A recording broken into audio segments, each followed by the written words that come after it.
안녕하십니까. 거꾸로 투자는 쇼킴 부동산입니다. 12월 FOMC가 끝이 났습니다. 어떤 결과가 나왔는지 좀 쉽게 정리를 드리고요. 이번에 나온 결과가 시장 예상과 차이가 있었는지 한번 체크를 해보겠습니다. 마지막으로 가장 중요한 거 12월 FOMC 이후에 부동산은 어떻게 될지도 같이 쉽게 정리를 드리고자 합니다. 영상 시청 전에 구독으로 인생을 바꾸시기 바랍니다.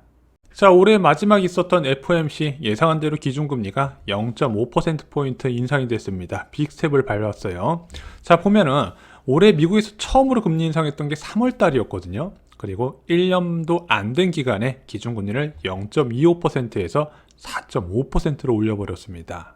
자, 2022년의 기준금리 인상 속도 1980년대 폴 볼커 시대 이후에 가장 빠른 긴축 속도입니다. 그래서 80년대 중반 이후에 금리 인상 사이클에 대해서 비교하는 그래프들이 많이 돌아다니는데 이번 사이클 보면은 80년대 후반, 90년대, 2000년대, 2010년대 모두 합친 것보다 압도적으로 빠른 금리 인상 사이클이라는 게 나타납니다.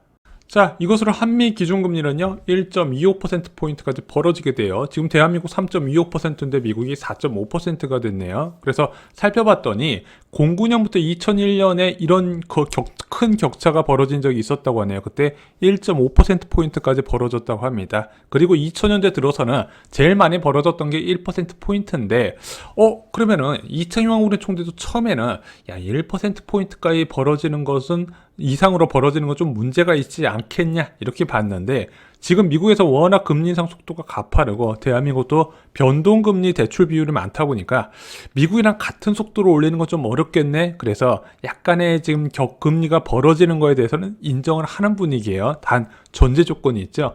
환율이 안정된다는 전제 하에. 근데 이번에 기준금리가 1.25%포인트로 벌어졌지만 환율은 크게 변동세는 나타나지 않았습니다.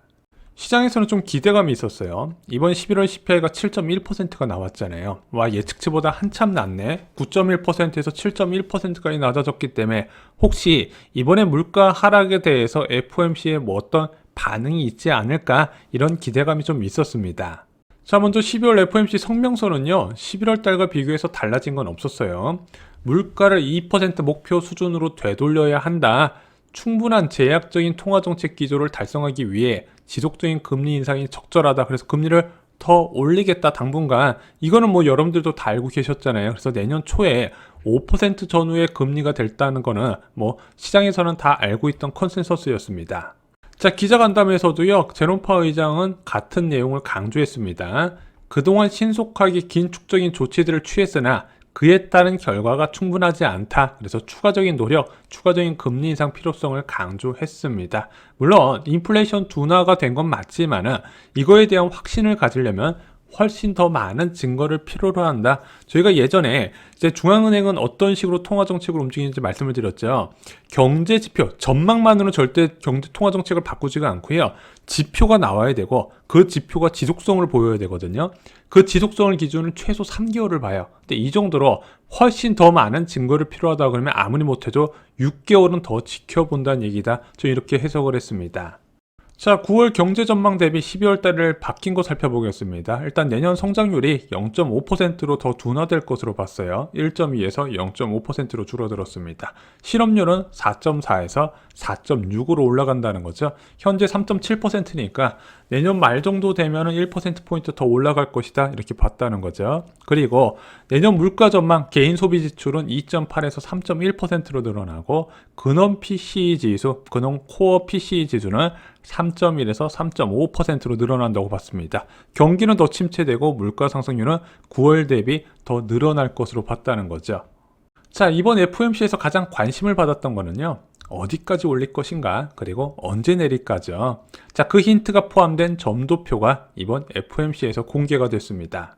자, 먼저 이번에 기준금리 어디까지 올라갈까 점도표에서 나와 있는 거는요 지난 9월 대비 좀 크게 바뀌었습니다. 먼저 지난 9월 점도표에서는 4.6%까지 내년 말에 올라갈 것으로 봤는데 12월 점도표에서는 내년 말까지 5.1%까지 올라갈 것으로 봤습니다. 그래서 3개월 만에 내년 금리 전망이 50bp 더 상향된다는 것으로 조정이 됐어요. 자, 더 중요한 거 언제 내릴까입니다. 어차피 지금 기준금리는 이미 4.5% 제약적인 수준까지 올라갔어요. 자산시장을 크게 위축시킬 수밖에 없는 수준이죠.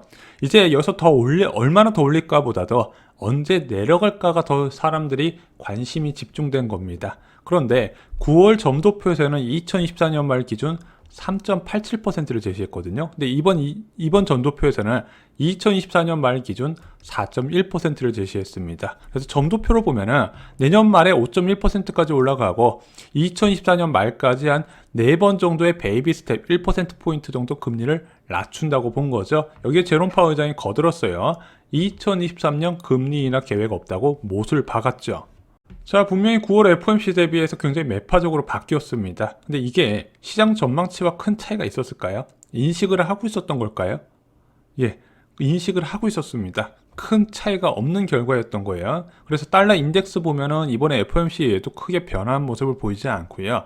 10년물 국채 수익률이나 2년물 국채 수익률도 뭐 그렇게 의미 있는 변화는 없었어요. 자, 이번 FOMC가 부동산 시장에 어떤 영향을 줄까요? 일단 다음 달에 한국은행에서는 베이비 스텝으로 금리를 올린다는 건 확정이 된 것 같습니다. 1월 13일 날 예정이 되어 있죠. 약간 한 달 좀 안 남았습니다.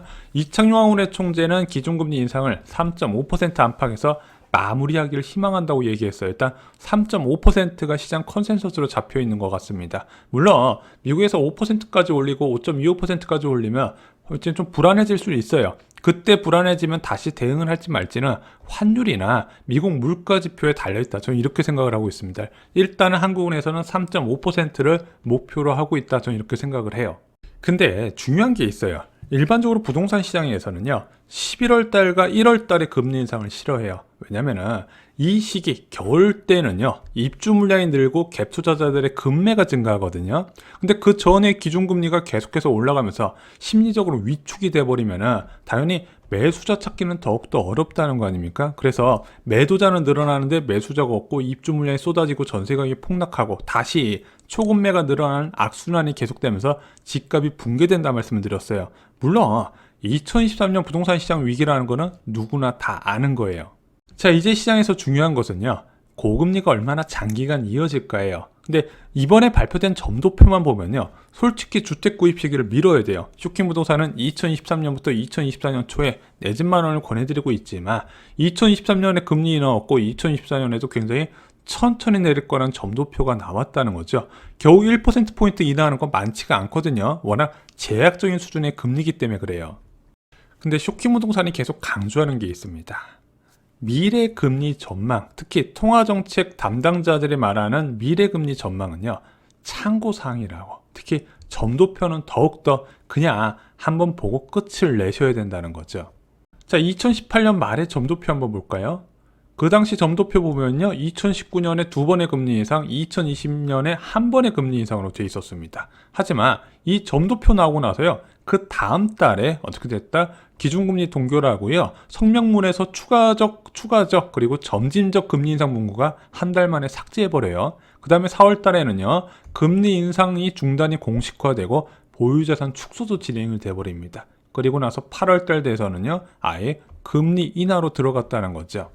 자, 연준은요, 보여지는 경제지표를 근거로 해서 미래를 전망하게 됩니다. 현재 완전 고용 상태에다가 물가는 폭발적인 수준이죠. 당연히 긴축을 해야 되는 건 맞습니다. 그래서 내년 1분기가 금리 고점에 가깝다는 건 누구나 다 알고 있는 내용이에요. 그리고 현재 나와 있는 경제지표를 근거해서 경제 전망을 하고 그 경제 전망에 따라서 점도표가 산출이 되는 겁니다. 그래서 이것을 근거로 2023년 기준금리 인하를 고려하지 않는다고 이야기를 한 거예요. 자, 그럼 시장에서도 그렇게 생각할까요? 이번 FOMC 이후에 시장에서 예상하는 미래 금리 2023년에 기준금리를 5%로 정점으로 보는 전망이 가장 많아요. 이거는 뭐 대부분에 다 인식을 하는 내용이죠. 물가 상승세가 너무 높기 때문에 단기적인 목표는 채워 나갈 것이다. 5%까지 올릴 거다 보는 거예요. 물론 일부에서는 5.25%까지도 봐요.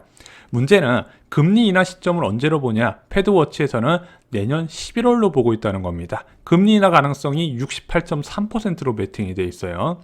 자, 그러면은 제롬 파월 의장은 2023년에 금리 인하 없다고 했는데 왜 패드워치에서는 11월 달에 금리 인하 그리고 12월 달에 추가 금리 인하 가능성을 볼까요? 제롬 파월 의장 발언을 그대로 해석하면 안 되는 것을 잘 알기 때문입니다. 실제 금리 인상 가능성을 가장 많이 반영하는 미국 2년물 채권 수익률도요, 그렇게까지 큰 변화는 나타나지 않았어요. 왜 시장에서는 내년 말 금리 인하 가능성을 높게 볼까요? 지금 많은 기관들이 전망하는 내년 물가 전망 때문에 그렇습니다. 저희가 내년 10월 부동산 시장에 엄청난 사건이 시작된다는 영상을 올려드린 게 있죠. 이것 참고하시면요, 내년에 통화 정책을 예상하시는데 전 큰 도움이 되실 거라고 생각을 합니다. 자, 오늘 FOMC 결과를 반영한 국내 금융시장은 좀 상반된 모습을 보였습니다. 증시는 큰 폭의 하락세를 보였지만 환율은 예상외로 선방, 그리고 채권 수익률은 오전장에서는 채권 수익률이 급등하는 불안한 모습을 보였지만 오후장에서는 안정된 흐름을 보이고 있습니다. 오늘 영상이 마음에 드셨다면요, 구독과 좋아요 꼭 부탁드립니다. 이상으로 영상 마치겠습니다. 감사합니다.